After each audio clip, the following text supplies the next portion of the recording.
Hello friends, आप सभी कैसे हैं। अगर आपको मेरी ये कहानी अच्छी लगे तो please like and subscribe my channel. आज मैं आपको सुनाने जा रही हूँ real heart touching love story, जिसको सुनकर आपके आंखों में आंसू आ जाएगा। ट्रेन चलने को ही थी कि अचानक कोई जाना पहचाना सा चेहरा जनरल बोगी में आ गया।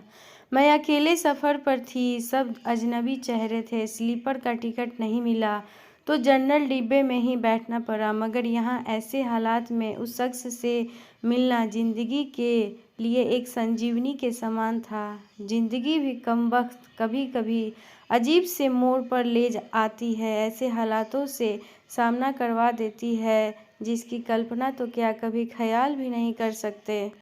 वो आया और मेरे पास ही खाली जगह पर बैठ गया, ना मेरी तरफ देखा ना पहचानने की कोशिश की। कुछ इंच की दूरी बनाकर चुपचाप पास आकर बैठ गया।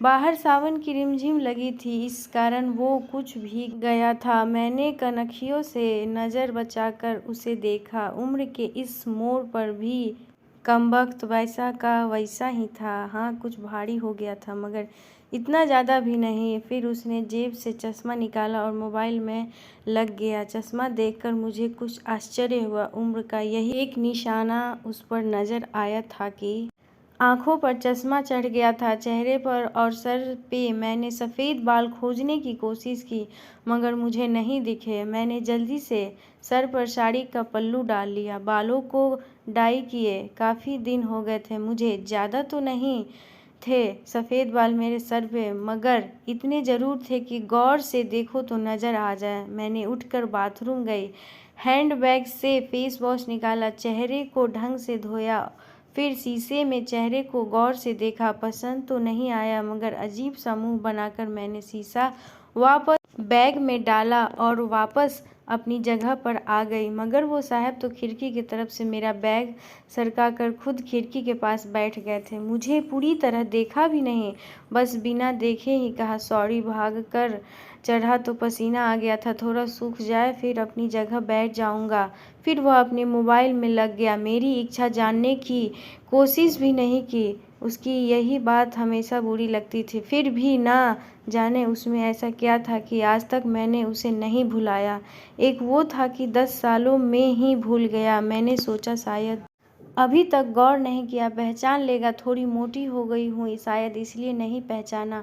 मैं उदास हो गई। जिस शख्स को जीवन में कभी भुला ही नहीं पाई, उसको मेरा चेहरा ही याद नहीं। माना कि ये औरतों और लड़कियों को तोड़ने की इसकी आदत नहीं, मगर पहचाने भी नहीं। शादीशुदा है, मैं भी शादीशुदा हूँ। जानती थी इसके साथ रहना मुश्किल है, मगर इसका मतलब यह तो नहीं कि अपने ख्यालों को, अपने सपनों को जीना छोड़ दो। एक तमन्ना थी कि कुछ पल खुल के उसके साथ गुजारूं, माहौल दोस्ताना ही हो, मगर हो तो सही। आज वही शख्स पास बैठा था जिसे स्कूल टाइम से मैंने दिल में बसा रखा था।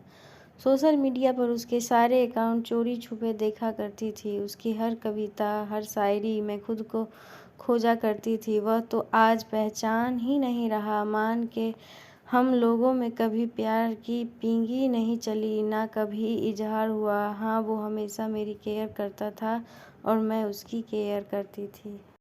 कॉलेज छूटा तो मेरी शादी हो गई और वो फ़ौज में चला गया। मैं फिर उसकी शादी हुई। जब भी गांव गई उसकी सारी खबर ले आती थी। बस ऐसी ही ज़िंदगी गुजर गई। आधे घंटे से ऊपर हो गया। वो आराम से खिड़की के पास बैठा मोबाइल में लगा था। देखना तो दूर, चेहरा भी ऊपर नहीं किया। मैं कभी मोबाइल में देखती, कभी उसकी तरफ। सोशल मीडिया पर उसके अकाउंट खोल कर देखे, तस्वीर मिलाई, वही था, पक्का वही, कोई शक नहीं था। वैसे भी हम महिलाएं पहचानने, मैं कभी भी धोखा नहीं खा सकती। 20 साल बाद भी सिर्फ आंखों से पहचान ली। फिर और कुछ वक्त गुजरा, माहौल वैसा का वैसा था। मैं बस पहलू बदलती रही। फिर अचानक टीटी आ गया, सबसे टिकट पूछ रहा था। मैंने अपना टिकट दिखा दिया। उससे पूछा तो उसने कहा नहीं है। टीटी बोला फाइन लगेगा। वह बोला लगा दो टीटी, कहाँ का टिकट बनाऊं? उसने जल्दी से जवाब नहीं दिया, मेरी तरफ देखने लगा। मैं कुछ समझी नहीं। उसने मेरे हाथ में थमी टिकट को गौर से देखा, फिर टीटी से बोला कानपुर। टीटी ने कानपुर की टिकट बनाकर दी और पैसे लेकर चला गया। वह फिर से मोबाइल में तल्लीन हो गया। आखिर मुझसे रहा नहीं गया, मैंने पूछ ही लिया, कानपुर में कहाँ रहते हो? वह मोबाइल में नज़रें गड़ाए हुए ही बोला, कहीं नहीं। वह चुप हो गया तो मैं फिर बोली, किसी काम से जा रहे हो वहाँ? बोला, हाँ। अब मैं चुप हो गई। वह अजनबी की तरह बात कर रहा था और अजनबी से कैसे पूछ लूँ किस काम से जा रहे हो। कुछ देर चुप रहने के बाद फिर मैंने पूछ ही लिया, वहाँ शायद आप नौकरी करते हो? उसने कहा, नहीं। मैंने फिर हिम्मत करके पूछा, तो किसी से मिलने जा रहे हो? वही संक्षिप्त उत्तर, नहीं। आखिरी जवाब सुनकर मेरी हिम्मत नहीं हुई कि और भी कुछ पूछूं। अजीब आदमी था, बिना काम सफ़र कर रहा था। मैं मुंह फेर कर अपने मोबाइल में लग गई। कुछ देर बाद खुद ही बोला, ये भी पूछ लो क्यों जा रहा हूँ कानपुर? मेरे मुंह से जल्दी में निकला, बताओ क्यों जा रहे हो? फिर अपने ही उतावलापन पर मुझे शर्म सी आ गई। उसने थोड़ा सा मुस्कुराते हुए कहा, एक पुरानी दोस्त मिल गई जो आज अकेले सफ़र पर जा रही थी। फौजी आदमी हूँ, सुरक्षा करना मेरा कर्तव्य है। अकेले कैसे जाने देता, इसीलिए उसे कानपुर तक छोड़ने जा रहा हूँ। इतना सुनकर मेरा दिल ज़ोर से धड़का। नॉर्मल नहीं रह सकी मैं, मगर मन के भाव को दबाने का असफल प्रयत्न करते हुए मैंने हिम्मत करके फिर पूछा, कहाँ है वो दोस्त? कमबख्त फिर मुस्कुराता हुआ बोला, यही मेरे पास बैठी है ना।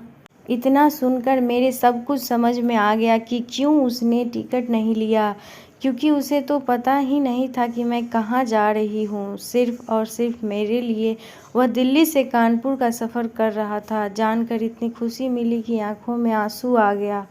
दिल के भीतर एक गोला सा बना और फट गया। परिणाम में आंखें तो भीगने ही थी। बोला, रो क्यों रही हो? मैं बस इतना ही कह पाई, तुम मर्द हो, नहीं समझ सकते। वह बोला, क्योंकि थोड़ा बहुत लिख लेता हूँ इसीलिए। एक कवि और लेखक भी हूँ, सब समझ सकता हूँ। मैंने खुद को संभालते हुए कहा, शुक्रिया मुझे पहचानने के लिए और मेरे लिए इतना टाइम निकालने के लिए। वह बोला, प्लेटफॉर्म पर अकेली घूम रही थी, कोई साथ नहीं दिखा तो आना पड़ा। कल ही रक्षाबंधन था, इसलिए बहुत भीड़ है। तुमको यूँ अकेले सफ़र नहीं करना चाहिए। क्या करती, उनको छुट्टी नहीं मिल रही थी और भाई यहाँ दिल्ली में आकर बस गए हैं। राखी बांधने तो आना ही था। मैंने मजबूरी में बताइयों को राखी बांधने आई हो, जिनको ये भी फिक्र नहीं है कि बहन इतना लंबा सफ़र अकेले कैसे करेगी। मेरी शादी के बाद भाई रहे ही नहीं, भाभीयों के हो गए हैं, मम्मी पापा रहे नहीं, कहकर मैं उदास हो गई। वह फिर बोला, तो पति को तो समझना चाहिए, उनकी बहुत बिजी लाइफ है। मैं ज़्यादा डिस्टर्ब नहीं करती और आजकल इतना खतरा नहीं रहा, कर लेती हूँ मैं अकेले सफ़र। तुम अपनी सुनाओ, कैसे हो? अच्छा हूँ, कट रही है ज़िंदगी। मेरी याद आती थी क्या? मैंने हिम्मत करके पूछा। वो चुप हो गया, कुछ नहीं बोला। तो मैं फिर बोली, सॉरी, यूँ ही पूछ लिया। अब तो परिपक्व हो गए हैं, कर सकते हैं ऐसी बात। उसने शर्ट की बाजू की बटन खोलकर हाथ में पहना वो तांबे का कड़ा दिखाया जो मैंने ही फ्रेंडशिप डे पर उसे दिया था। बोला, याद तो नहीं आती, पर कमबख्त ये तेरी याद दिला देता था। कड़ा देखकर दिल को बहुत सुकून मिला। मैं बोली, कभी संपर्क क्यों नहीं किया?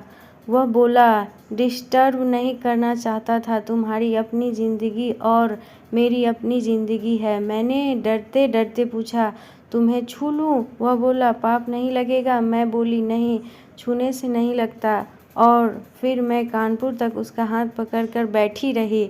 बहुत सी बातें हुई। ज़िंदगी का एक ऐसा यादगार दिन था जिसे आखिरी सांस तक नहीं भुला पाऊंगी। वह मुझे सुरक्षित घर छोड़ कर गया, रुका नहीं, बाहर से ही चला गया। जम्मू थी उसकी ड्यूटी, चला गया। उसके बाद उससे कभी बात नहीं हुई, क्योंकि हम दोनों ने एक दूसरे के फ़ोन नंबर नहीं लिए। हालांकि हमारे बीच कभी भी नापाक कुछ भी नहीं हुआ। एक पवित्र सा रिश्ता था, मगर रिश्तों की गरिमा बनाए रखना ज़रूरी था। फिर ठीक 1 महीने बाद मैंने अखबार में पढ़ा कि वो देश के लिए शहीद हो गया। क्या गुजरी होगी मुझ पर वर्णन नहीं कर सकती, उसके परिवार पर क्या गुजरी होगी पता नहीं। लोक लाज के डर से मैं उसके अंतिम दर्शन भी नहीं कर सकी। आज उससे मिले 1 साल हो गया है। आज भी रक्षाबंधन का दूसरा दिन है। आज भी सफ़र कर रही हूँ। दिल्ली से कानपुर जा रही हूँ। जानबूझकर जनरल डिब्बे का टिकट लिया है मैंने। अकेली हूँ, ना जाने दिल क्यों आस पाले बैठा है कि आज फिर आएगा और पसीना सुखाने के लिए उसी खिड़की के पास बैठेगा। अगर आपको ये कहानी अच्छी लगी हो तो प्लीज़ कमेंट में मुझे बताएं और like and subscribe my channel.